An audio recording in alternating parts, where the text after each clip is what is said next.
Welcome in, family. Thank you so much for watching Town and Country. I'm your host, Alicia Lewis. Happy Thursday afternoon, everybody. Listen, we are almost to the weekend, but not quite, because we still have so much to unpack here on Town and Country. We're starting off with the Georgia Museum of Agriculture at ABAC. They're in preparation for their annual spring event called the Folklife Festival. So let's have some coffee and conversation with their director and talk all about it.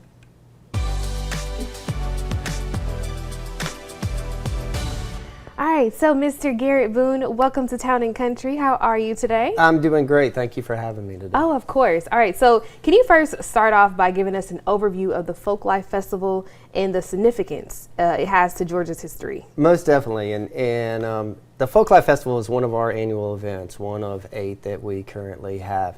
And this particular one is about capturing history and preserving history. And in particular, a part of our cultural heritage that is really important to our area, the Wiregrass region of Georgia, which is the turpentine industry. Yes. And in the 1870s, that was extremely important for our area, and what it led to the development of the forestry industry, and then after that to agriculture. So that is why we have this event, and why we run our turpentine still during this event, to show people what that meant. Okay, so what makes the festival's focus on the running of the turpentine still so special, and why is it only done once a year? Well, the main part of that, to answer that question, is it's extremely labor intensive. It is now for us, and it was back then in 1870s to 1960.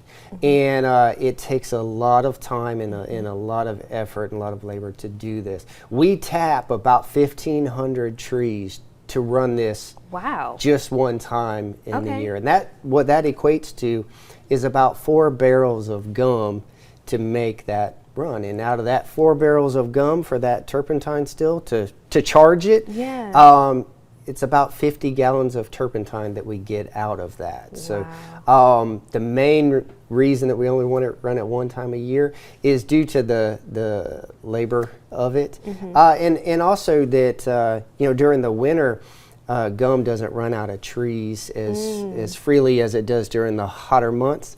So it limits the time that we have to do this. So, and the other part is why do we do it? Well, it's really to capture our cultural heritage. Not only capture it, but share it. And as the Museum of Agriculture, we're in the business of historic preservation, but also education. So we want to preserve it, and we want to pass it on too. And so for this event, it's an excellent opportunity for us to do that.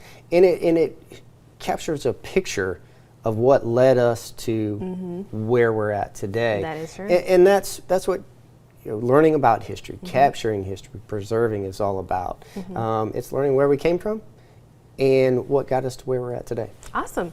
Now tell me about the activities that we can expect at the Folklife Festival. Some fun things happening, so can you share that? Most definitely. And of course the highlight is the annual running of the turpentine still. And we'll have a ceremonial firing of that at 11 o'clock.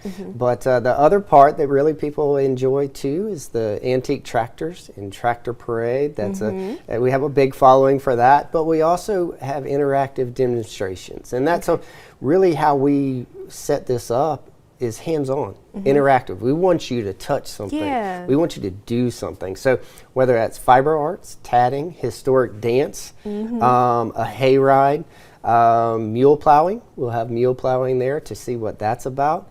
So there's a host of activities that people can participate in.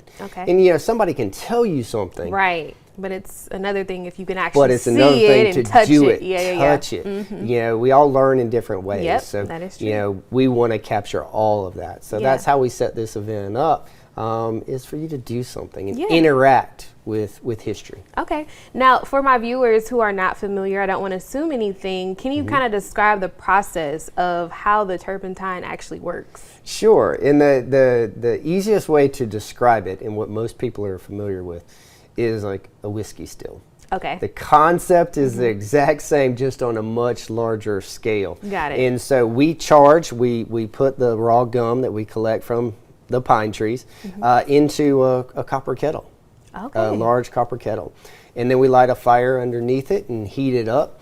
And it boils, and the steam that comes off of that goes into a big cooling pool. Okay. And what we call a worm that's in there, just like in a whiskey still, but it's a copper pipes. And as it goes down the copper pipes, it condenses, comes out of that, and we capture the steam that's condensed into turpentine and water, and then we separate that out. Yeah. And so that's at the end of the process. That's what it is. And then when we discharge the still, which is like when all the action happens at the very end, probably around 2:30 in the afternoon. Okay. We get the rosin that comes out of that, which is basically a byproduct of the process. Okay. And so that rosin is like what people would rosin like a violin bow with. Okay. Or pitchers on a pitching mound when they Yeah. get the rosin bag. That's what that is. Got it's it. the same type of thing. Okay. So that's a byproduct. Yeah. So you see how you just explained that, right? I'm sure it'll be much better if someone were to come and actually see it in person. Sure, right? I can explain it to you, yes. but it's actually seeing it in person and what it entails. Yes. And It's a different story. The part of running it and what it captures is the sights, the sounds, the smells. It's a particular smell that this is. Oh. If you stand close enough to it, you get it. You kind of a little bit sticky afterwards. Okay. But it is a very distinct smell to this, and the process as a whole and what that entails. Got it. All right, real quick, can you give us those small but important details? When is it, where is it, and what time? Sure. April 5th, Saturday, April 5th, 9 a.m. to 4 p.m. Okay. at ABAC's Georgia Museum of Agriculture in Tifton, right off exit 63B, right off I-75. Perfect. Okay, and you also told me really quick that you all are accepting some volunteers and sponsor opportunities. We are. We have, for this event, about 60 to 70 volunteers. Fortunately, and this is a way that we're passing this on us, we have about 25 ABAC students that volunteer out there. Oh, great. But sponsorships, yes, we're always looking for ways to help support the museum and what we do, and passing history on to our local residents. Perfect. Well, thank you so much again for joining us here and giving us that little Georgia history there with the turpentines. Thank you. Absolutely. And we'll have all this information posted on our website at waob.com. But don't go away just yet. Coming up, Easter is right around the corner. And when we return,